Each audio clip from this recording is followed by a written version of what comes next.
So, the committee you chair, which is made up of MPs and members of the House of Lords, you argued that the blanket ban on care home visits was a breach of human rights. Are you satisfied by this announcement, or will you be pushing for more?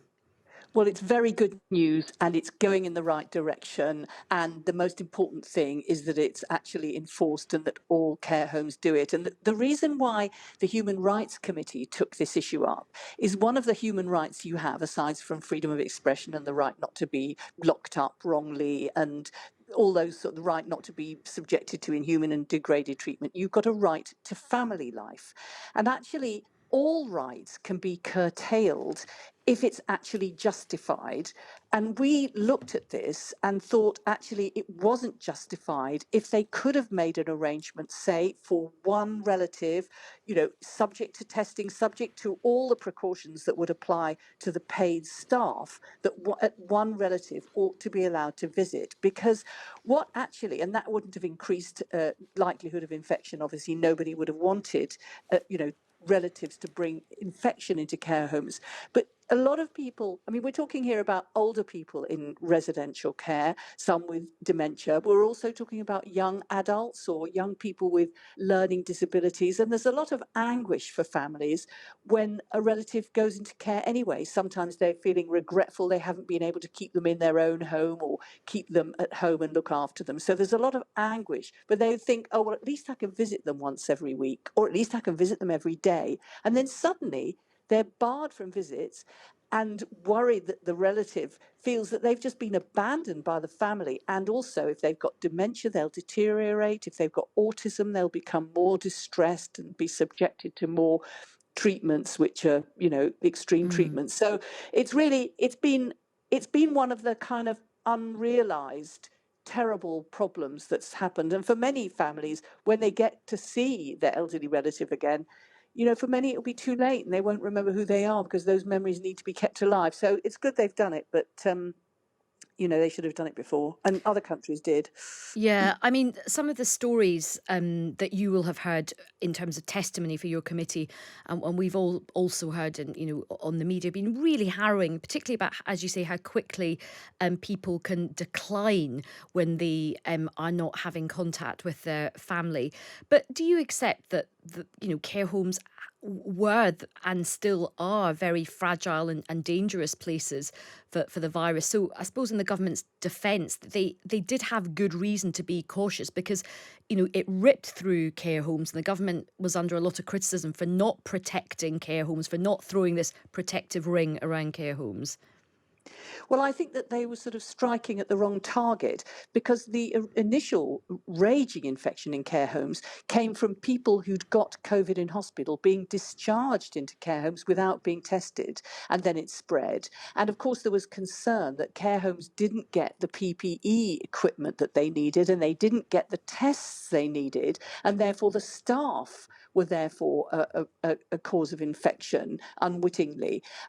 But actually, there's no evidence that visits caused that. And other countries, what they've done, like for Canada, for Mm. example, where they've said a care support package for somebody in residential care involves the paid staff, but it also involves a relative. That you have to look at the care package as including the relative, not just paid staff. So, we wouldn't have in any stretch of the imagination wanted to do anything would increase risk. But some of the relatives were saying, look, I've been vaccinated.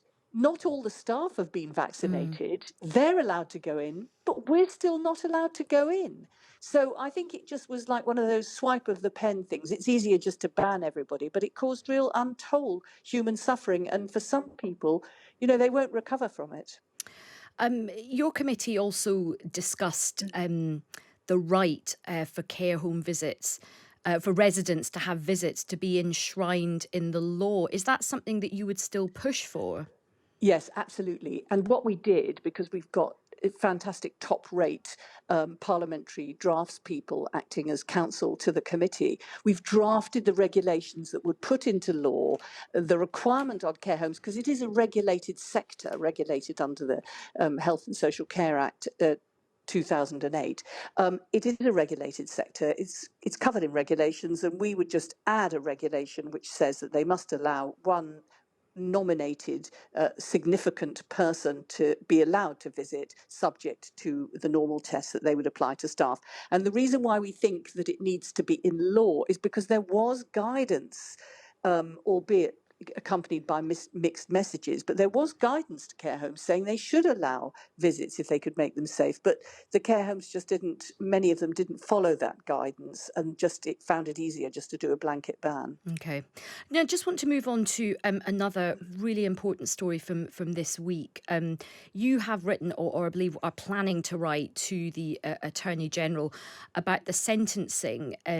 You've described it as unduly lenient sentencing of a man called Anthony Williams, who many of our listeners may well have read about and heard about this week. He strangled his wife, Ruth, and got a 5-year sentence. Why are you writing to the Attorney General? Because he's killed his wife. He's admitted he's killed his wife. It was a horrible, brutal murder. She was literally racing to the door by the time he finished her off. And he got only 5 years. Now, if he'd have strangled to death his neighbour's wife, does anybody think he would have only got 5 years? There shouldn't be a discount for it being your own wife when, in fact, it's somebody. You've killed somebody who ought to be able to trust you and who ought to feel safe in their own home. I mean, that makes it even worse. And yet somehow there's a culture of excuses that surrounds domestic violence. And you'll know, Ayesha, we've been around this course before, because there used to be, the major excuse used to be, oh, she was having an affair, so I saw red and I had to kill her, and I only killed her because I loved her, which was called the provocation defence. So we managed to get that narrowed. But there's another defence lurking around, which has been going for several hundred years, called diminished responsibility, where you can say, oh, well, I just flipped. But it's got a horrible circularity. Oh, I must have had diminished responsibility, otherwise I wouldn't have murdered her. And look, she's dead, so therefore it must have been diminished responsibility.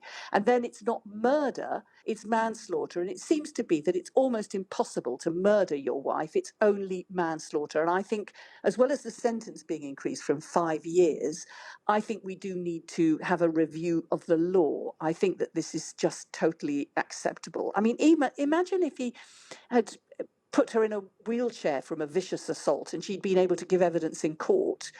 I'm sure he would have got more than 5 years. But because he'd done the entire job and completely finished her off and killed her, and she wasn't there to speak for herself, we just listen with sympathy to all his excuses. You know, he felt terrible because of lockdown, which Well, incidentally yeah, had been I going mean, for 5 days at the time. yeah. And then, everybody bends over backwards to say, oh, well, let's all understand him. Well, actually, the message needs to go out. You cannot make excuses. You do not kill anybody, and that includes your wife.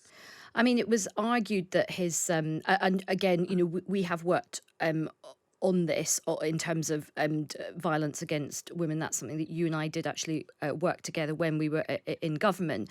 But what was interesting about this in terms of the excuses is that it was argued that his anxiety was heightened due to lockdown, which impaired his ability to exercise self-control. And it was also cited that he had lost a sense of structure in his life after retirement. I mean, what signal, particularly about lockdown, what signal do you think this sends to men and indeed other people who are abusing their partners? Does that mean lockdown gives them somehow an alibi? Well, it just means that lockdown is another one of the great range of excuses that men draw on when they violently assault their wives or girlfriends. And the way you can realize how preposterous and unacceptable this is if you just transpose the victim as being somebody else that he came across in a shop. I mean, if he chased after her violently, pursued and strangled to death somebody in a shop, do we actually think anybody would give the argument the time of the day, well, I'd got heightened anxiety because of lockdown? Why is it that things which are not, would never be regarded as excuses when the victim is anybody other than your wife or girlfriend, suddenly everybody's nodding with understanding? Oh, yes, well, yes, it was obviously stressful, and therefore he killed her. So I really do think we need not only the Attorney General to refer it to the Court of Appeal and the Court of Appeal to put up this sentence from the derisory 5 years, but we also need the Lord Chancellor to review the law. Diminished responsibility is a common law defence which has been there to murder for many, many centuries. It's about time it stopped blighting the lives of victims of domestic violence. Well, that's something we'll definitely be keeping a track on. It's a really, really important issue, and obviously one that you care very strongly about. I also care very strongly about this. Many of our listeners will as well. Just moving on to Brexit now. You've also been leading calls for the government to sort out a creative visa, particularly for musicians. But it looks like there was some offer from the EU, but it was rejected. I mean, how do you think this issue is going to get resolved? The government has said, look, the worry is that it would open the door up to freedom of movement, which Brexit was all about restricting freedom of movement, and that's what people voted for. How do you think this can get resolved? Well, I think we were all relieved when, despite the fact that, I mean, I certainly didn't want Brexit, but was very relieved that the government agreed a deal so that we didn't end up with a no deal Brexit. So that if you need to sell your fish into Europe, there's a deal. If you sell your agricultural or manufacturing products into Europe, there's a deal. But for people who are selling their services as professional musicians into Europe, and there is a very close interconnection between musicians in Europe and the UK, then there is no deal.